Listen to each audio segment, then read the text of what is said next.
우리 주인 되신 예수 그리스도의 이름으로 기도합니다. 아멘.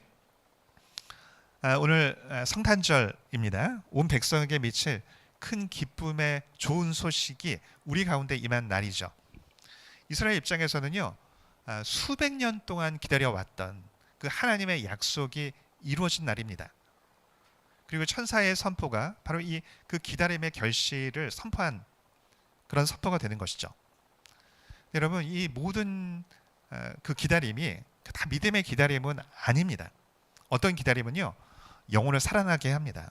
그 기다림 가운데 내 영혼을 빛나게 하고 온전하게 만들어줘요. 근데 어떤 기다림은 그 기다림 가운데 영혼을 병들게 하기도 합니다.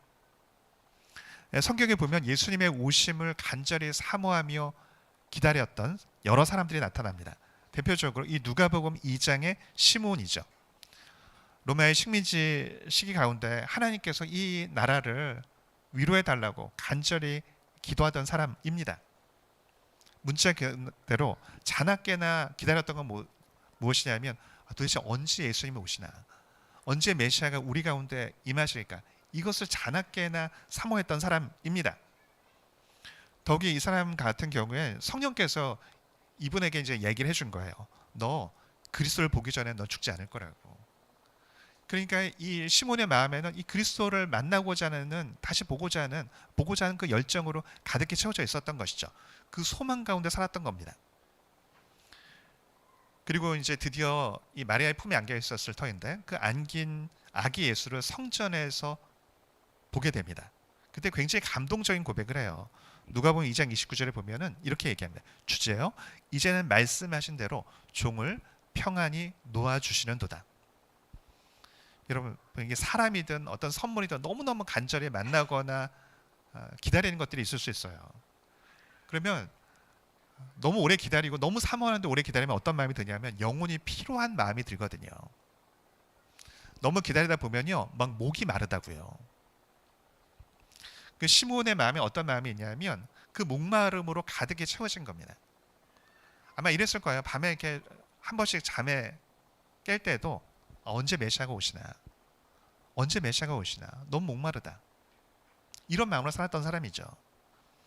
그 가운데 성령의 인도하심을 받아서 성전에 갔을 때 이제 아기 예수를 만나게 됩니다. 그러자 이 고백을 하는 거예요. 종을 드디어 평안히 놓아주신다고. 드디어요, 내가 이 간절한 목마름에서 하나님께서 놓아주셨다고, 이렇게 고백을 하는 겁니다. 그럼 또 이 예수님을 목마르게 기다리던 대표적인 사람이 오늘 본문의 동방박사들이죠. 이 동방박사가 누굽니까? 당시에 이 로마와 경쟁 관계에 있었던 국가가 이 파르티아 제국이거든요. 페르시아가 그 전신이죠. 이 파르티아 제국의 제사장이었을 것으로 봅니다. 이들이 며칠 만에 금방 온 게 아니에요. 여러분, 오늘 이 본문 끝까지 읽진 않았지만 16절에 보면요, 헤롯이 별이 나타난 때를 기준으로 2살 이하의 어린아이들은 다, 남자애들은 죽이거든요. 즉 동방박사가 별을 보고 여행을 준비하고 또 사막을 넘어서 오는데 약 2년여의 시간이 걸렸음을 의미합니다. 여러분, 이 시간이 어떤 시간이었겠어요? 이들에게 밤마다 별을 보면서 그 별을 따라왔어요. 이 파르티아에서 이스라엘로 오는데 여러 개의 사막을 거쳐야 됩니다. 시리아 사막, 네게브 사막, 아라비아 사막, 다 이게 건너서 왔을 거거든요. 여러 달에 걸쳐서. 여러분, 그때 이 밤마다 별을 보면서 무슨 생각을 했겠어요? 밤마다 박사들끼리 이 모닥불 펴놓고 어떤 이야기를 했겠어요? 저도 이 청년 때, 그 오래전 얘기죠. 몇십 년 전 얘기인데, 우연히 한 청년하고 이야기했던 게 있었는데 그때 그 청년 얼굴도 기억이 안 나고 이름도 기억이 안 나요. 잠깐 딱 한 번 봤거든요. 근데 제가 왜 그 청년이 아이도 기억이 나냐면 그 얼굴빛이 기억이 나요. 상황을 보니까 너무너무 열악한 거예요. 자기 노숙도 해본 적이 있다라고 얘기를 하더라고요. 근데 얼굴빛이 너무 반짝반짝한 거예요. 너무 생기가 있는 거예요. 왜 그런가 봤더니요, 하나님이 주신 이 마음에 품고 있는 비전이 있는 거예요. 상황은 열악한데 마음에 큰 소망이 있는 거예요. 그리고 그 성취에 대한 어떤 사모함, 그리고 하나님은 그 약속하신 것을 이루실 것에 대한 어떤 기다림, 이게 있는 겁니다. 그러니까 얼굴이 막 반짝반짝 하더라고요. 동방박사들의 얼굴도 그랬을 거예요. 예수님을 보고자 하는 그 소망으로 가득하게 채워져서 얼마나 이때 이 사막에서 밤에 모닥불 피워놓고 있을 때 아마 그 얼굴 보면 막 빛이 났을 것 같아요. 시몬이 갖고 있었던 이 목마름과 전혀 차이가 없는 그런 목마름입니다. 여러분 진짜 이게 가치 있는 것을 기다릴 때요, 그 준비하는 사람은 얼굴빛이 달라요. 생기가 있다고요. 살아있다고요. 이 사람 정말 살아있다, 이런 느낌을 받게 되거든요. 하나님이요, 이 목마름을 통해서 하나님의 사람을 만드시더라고요. 우리는 어떤 성취만을 생각하는데 아니에요. 하나님은 그 목마름 가운데 하나님의 사람을 만들어 가십니다. 그 기다림 가운데 하나님의 사람을 만들어 가시는 거거든요. 시몬, 이 동방박사의 기다림, 그러니까 예수님 자체를 기다리는 굉장히 멋있는 기다림이었거든요. 그의 삶에 생기를 불어넣어주는, 살아있게 만드는 그런 기다림이었던 것이죠. 근데 여러분, 이 모든 기다림이 이토록 참되고 가치 있는 기다림이었느냐? 그렇지 않습니다. 여러분, 이 당시에는요, 무신론자가 없는 시대예요. 불가지론자가 없는 시대라고요. 모두가 하나님을 믿고 누구나가 입에 메시아가 속히 왔으면 좋겠다고, 얼마나 오시면 너무 좋겠다고 다 이거 입에 달고 살던 시대입니다. 근데 막상 오셨다라고 하니까 3절에 보니 뭐라고 되어 있습니까? 헤롯 왕과 온 예루살렘이 듣고 소동을 했대요. 헤롯 왕뿐만이 아니라 온 예루살렘에 듣고 소동을 했다는 겁니다. 이게 많은 번역본들이 뭐라고 되어져 있느냐면 불안해했다라고 되어져 있어요. 근심했다고. 여러분, 가장 메시아를 소망하는 전 세계의 도시 중에 가장 메시아를 소망하는 도시가 이 당시 어느 도시겠어요? 예루살렘이죠. 근데 이 예루살렘이 시몬과 동방박사와 같은 반응이 아니에요. 기뻐하기는커녕 그 소망 가운데 나아가기는커녕 두려워하고 불안해합니다. 왜요? 내 왕의 자리를 내어드려야 하기 때문에 그래요. 왕이 오셨다는 얘기는 뭐예요? 내가 붙잡고 있는 거 내려놔야 해요. 예수님과 상관없이 붙잡고 있었던 그런 가치들, 이거 다 꺾어져야 하는 거거든요. 그러니까 너무 놀라는 거예요. 너무 두려워하는 거예요. 내가 이거 하나님 내려놓으시라고 하면 어떻게 하지? 이 마음 때문에 불안한 겁니다. 아마 본인들도 자신의 반응에 놀랐을 것 같아요. 자기는 당연히 메시아를 기다린다고 여겼는데, 당연히 자기는 하나님의 백성이고 하나님을 섬긴다고 생각을 해서 당연히 오시면 너무 좋을 거라고 기대를 했는데 실제는 아닌 거예요. 우리는 예수님이 오시면 어릴 적에 막 산타클로스 기대하듯이, 산타클로스 좋아하듯이 그냥 마냥 좋아할 거라고 생각을 합니다. 근데 여러분, 예수님이 정말 하나님이시라고 한다면 우리는 단순하게 그냥 좋아하기만 할 수 없어요. 중간지대가 없다고요. 시몬과 동방박사처럼 경배하고 기다리거나, 아니면 헤롯처럼 분노하거나, 예루살렘처럼 두려워하거나, 이 두 개 반응밖에 없다고요. 중간지대가 없어요. 그럼 여기서 진짜 기다림과 가짜 기다림의 차이를 구별할 수 있습니다. 여러분, 도대체 이렇게 이 시몬 같은 사람들, 이 동방박사 같은 사람들, 도대체 왜 이런 사모함이 있었을까요? 이런 동방박사들이 그냥 우리 좀 잠깐 여행 갔다 오자, 이런 게 아니에요. 여러분, 약 2년 동안 또 다시 돌아가는 데는 얼마나 많은 시간이 걸렸겠어요. 얼마나 많은 재정이 투여가 됐겠어요. 가지고 있었던 관계, 일 다 내려놓고 온 거예요 지금. 근데 왜 이렇게까지 간절한 사모함이 있느냐는 것이죠.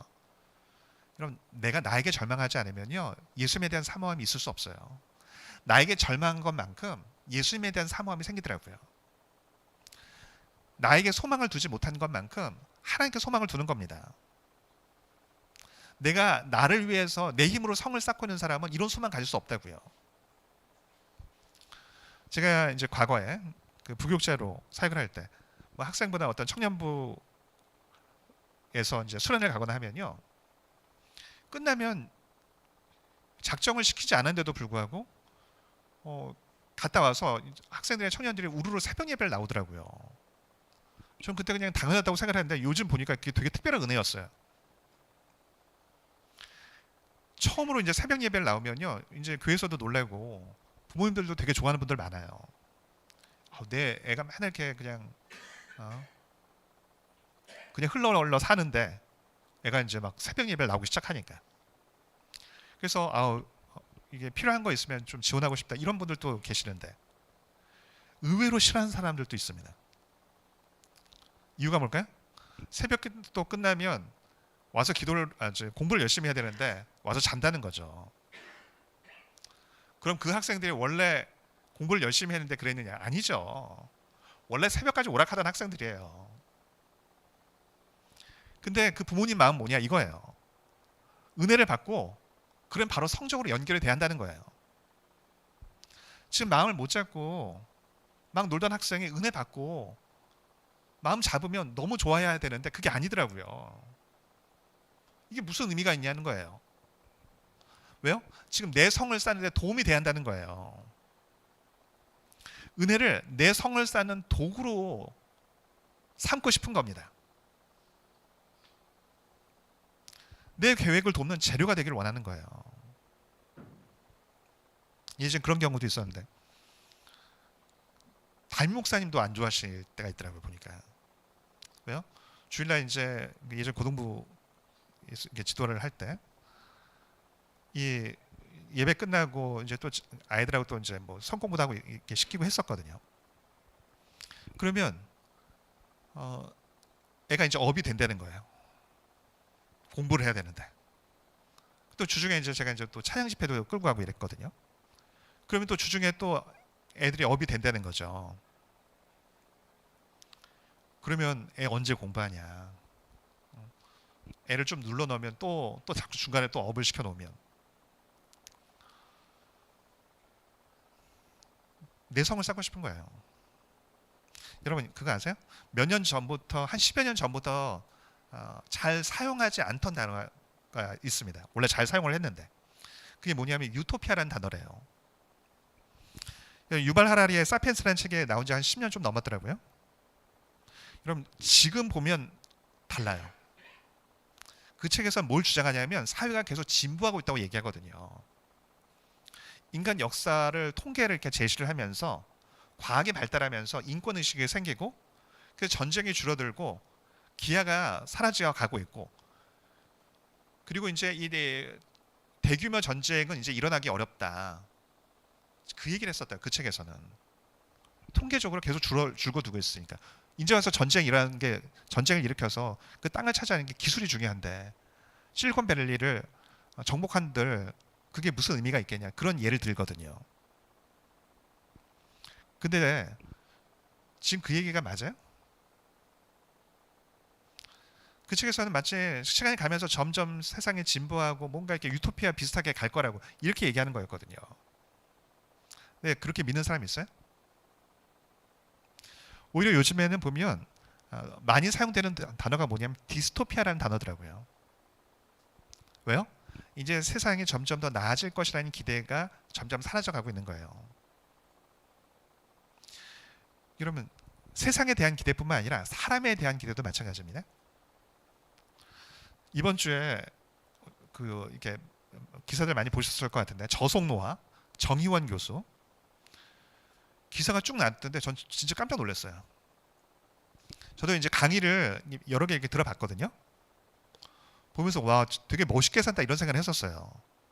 그럼 매주 100km 이상씩 뛴답니다. 하루에 한 15km 이상씩 뛰는 거예요. 대단하지 않아요? 그렇게 살면서 식욕 절제하고 도파민 중독 피한다는 여러 개 굉장히 강의도 많이 하잖아요. 야 저게 저렇게 시간을 보내려면 진짜 보통 절제력과 자기 관리 능력이 없으면 불가능하겠다. 진짜 철저하게 자기를 통제하는구나. 근데 카톡부터 온갖 것이 다 지금 까발려졌잖아요. 근데 저는 그걸 보면서 실망했다기보다는요. 아 인간이 이렇구나. 아 왜 우리에게 예수님이 필요한가. 예수님이 오셔야 하는가. 아 이걸 새삼 깨닫게 됐습니다. 저렇게 인간적으로 참 정말 초인적으로 사는 것처럼 보이는 자기를 저렇게 철저하게 통제하는 사람처럼 보였는데 죄를 통제한다는 것이 얼마나 어려운 일인가. 이게 인간에게 얼마나 불가능한 일인가. 인간이 얼마나 미숙한 존재인가. 이걸 깨닫게 되더라고요. 여러분, 겉에 보이는 거 다 믿으면 안 돼요. 속이려고 속이는 게 아니에요. 우리 힘으로 우리 자신을 구원할 능력이 안 된다고요. 언제나 우리는요, 내 삶을, 내 사회를, 내 가정을, 내 일을 그 가운데 유토피아를 만들려고 해요. 내 힘으로. 끊임없이 애를 쓰면서. 근데 번번이 실패한데도 불구하고. 그럼에도 불구하고 아니라고요. 내가 의지가 부족했다고. 내가 이건 이렇게 하면 됐을 거라고. 다음에 이렇게 하면 내가 내 힘으로 내 삶을 유토피아를 만들 수 있다고. 다 이렇게 생각한다고요. 매번 실패하면서. 내가 왕으로 살 때 그래요. 여러분, 예수님이 오셨다는 건 너무 귀한 소식이지만 이거 사실은요, 이게 얘기한 게 있어요. 그게 뭐냐면 우리가 얼마나 비극적인 존재인지를 보여주는 겁니다. 내가 내 힘으로 유토피아를 만들 수 있다고 한다면, 내가 내 힘으로 내 삶을 내가 원하는 대로 만들 수 있다고 한다면, 내가 내 자신을 그렇게 컨트롤할 수 있다고 한다면 예수님 오실 필요 없어요. 내 힘으로 하나님께 나아갈 수 없기 때문에 하나님이 오셔야 한다는 거예요. 이걸 보여주는 게 예수님의 나심이에요. 성탄절이라고요. 구원이 나로부터 말미암을 수 없고 밖에서 들어와야 한다는 거예요. 내가 얼마나 절망적인 존재인지를 알지 못하는 사람은요, 메시아를 대하는 태도가 달라요. 여기서 메시아를 내 행복을 도와준 도구로 생각을 합니다. 왜요? 나는 만들 수 있는데 도움이 조금 있으면 좋겠다는 거예요. 내 삶의 부족한 부분을 채워줄 존재, 내 계획을 돕는 존재로서의 메시아를 원하고 은혜를 원합니다. 네, 여러분, 은혜는 그렇게 오지 않아요. 은혜는요, 내 성을 깨트리고 들어옵니다. 내가 쌓은 성을 깨트리고 들어와요. 내가 하나님과 상관없이 쌓아놓은 바벨탑을 무너뜨리고 들어옵니다. 근데 내가 얼마나 절망적인 존재인지를 인정한 사람은요, 그걸 받아들입니다. 그 절망을. 그리고 소망을, 내 소망이 오직 그리스도에게 있습니다라고 고백하면서 나아가게 돼요. 그게 시므온과 같은 사람이고 동방박사 같은 사람인 거죠. 과거에 청년부 지도할 때 한 청년이 설교 끝나고 나서 저한테 그런 얘기를 하더라고요. 목사님, 이상하게 목사님 설교를 들으면 힘이 빠져요. 이런 얘기를 하는 겁니다. 제가 그 얘기를 듣고 얼마나 힘이 빠졌겠어요. 그때는 그 얘기 듣고 되게 당황스럽더라고요. 왜 힘이 빠지지? 근데 나중에 너무 이해가 되는 거예요. 왜요? 이 청년은 자신의 마음 가운데 내 계획이 꽉 채워져 있어요. 내 혈기가 있다고요. 하나님의 뜻보다 내 계획, 내 성을 쌓는 계획, 내 바벨탑을 쌓는 계획 꽉 채워져 있는 거예요. 그러니까 맡기지 못해요. 내가 해야 되니까. 내 힘으로 억지로 만들려고 하는데 그게 하나님 원하시는 게 아니라고. 힘을 빼야 한다고. 너의 성이 무너져야 한다고 하니까 그게 들리니까 자꾸 힘이 빠지는 거죠. 이럴 때 어떻게 해야 돼요? 힘을 자꾸 주면 안 되고 빼야죠. 완전히 무너뜨려야죠.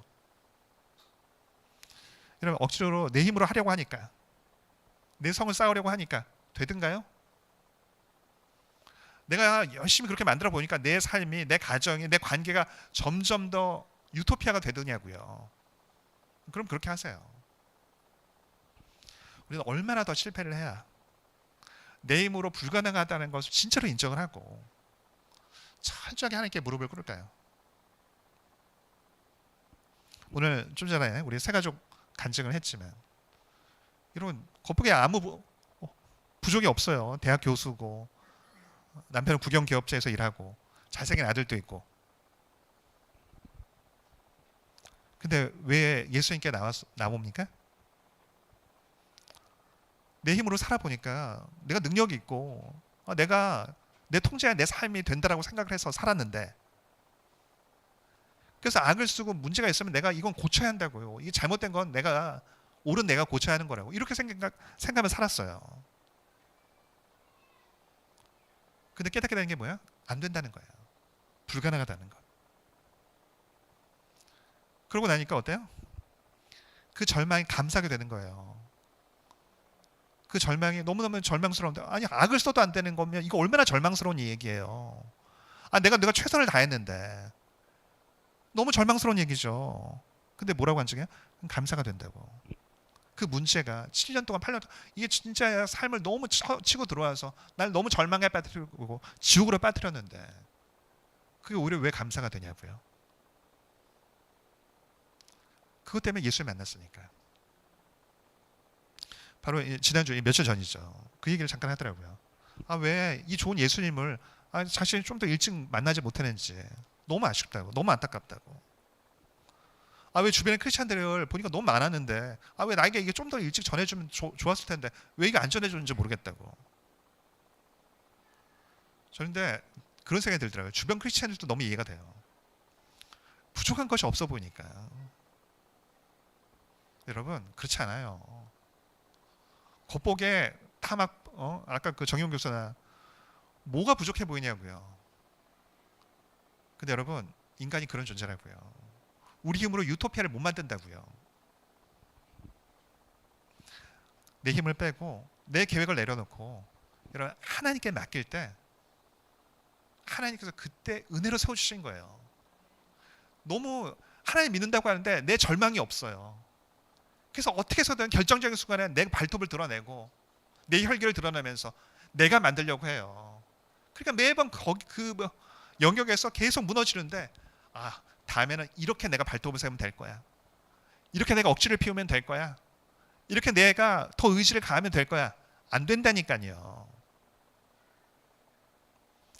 여러분 시몬처럼 동방박사처럼 내가 절망적인 존재임을 인정을 하고 내 왕관을 그리스도에게 내려놓은 사람, 이런 사람에게만 성탄이 큰 기쁨의 좋은 소식이 되는 겁니다.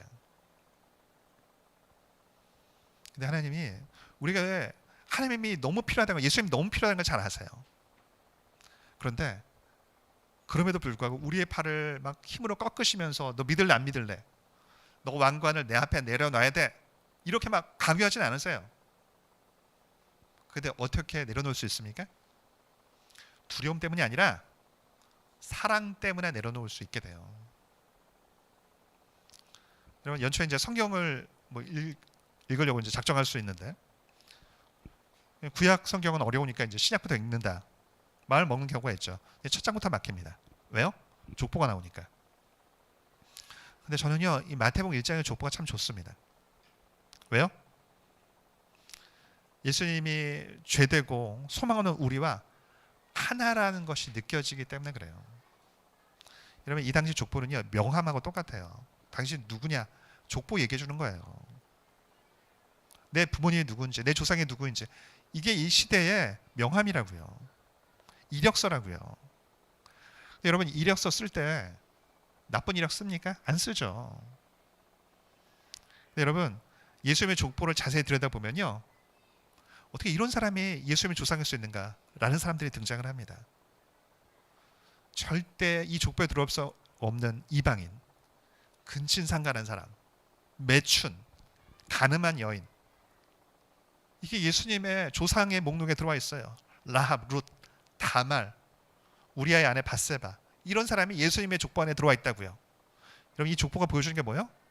어떠한 죄인도 어떤 실패자도 누구나 예수 안에서 용납될 수 있음을 보여주는 겁니다. 여러분 이 세상은요 가치가 있어야 좋아해요. 네가 얼마나 쓸모있는지를 너 증명하라고. 그래야 널 환영해 주겠다고. 하나님은 우리에게 너의 가치를 증명하라고, 너의 쓸모를 나에게 보여달라고 이렇게 말씀하지 않으세요. 넌 왜 그 모양 그 꼴하지냐고, 왜 그렇게 약하고 더럽냐고 이렇게 하지 않으세요. 내 죄와 연약을 숨기지 않고 고백하는 사람에게 넌 영원히 내 아들이고 영원히 내 딸이라고, 내가 너를 지명하여 불렀다라고 말씀하십니다. 다른 사람이 내 연약과 죄를 보고 멸시할 때도 나는 너를 떠나지 않을 거라고 이렇게 말씀하시는 분이세요. 그래서 예수님이 오시면요 내 힘으로 설 수 없다라고 고백한, 그래서 구원이 나로부터 말미암을 수 없다고 고백한 사람에게 대한 것입니다. 그런 은혜 안에 거하기 위해서 필요한 게 뭐예요? 딱 한 가지가 내 왕관을 내려놔야 돼요. 마무리하겠습니다. 여러분, 영국 빅토리아 여왕 시절에 당시 캔터베리 대 성당의 학장이었던 프레데릭 파라라고 하는 분이 설교를 했어요. 설교를 끝나니까 이 빅토리아 여왕이 가가지고 내 생애에 주님이 오셨으면 좋겠다고 이렇게 고백을 했다는 거예요. 왜 그러시냐고. 내 왕관을 그분의 발 앞에 두고 싶기 때문이라고. 우린 진짜 왕도 아니면서 그 작은 왕국, 내 나라를 내가 지키겠다고 그 알량한 자존심을 내려놓지 못하고 관계, 일, 삶 다 어그러뜨립니다. 여러분, 해보니까 돼요? 조금만 더 악을 쓰면 될 것 같아요? 조금만 더 자존심 세우면 만들 수 있을 것 같습니까? 여러분, 빨리 포기하는 게 지혜로운 겁니다. 예수님이 오셨습니다. 집착하면서 그분의 발 앞에 내어놓지 못했던 왕관을 그분의 발 앞에 내어놓고 동방박사들처럼 그분을 경배하며 또 그 가운데 은혜를 누리는 복된 성도 되어지기를 축복합니다. 우리 찬양곡 기도하겠습니다.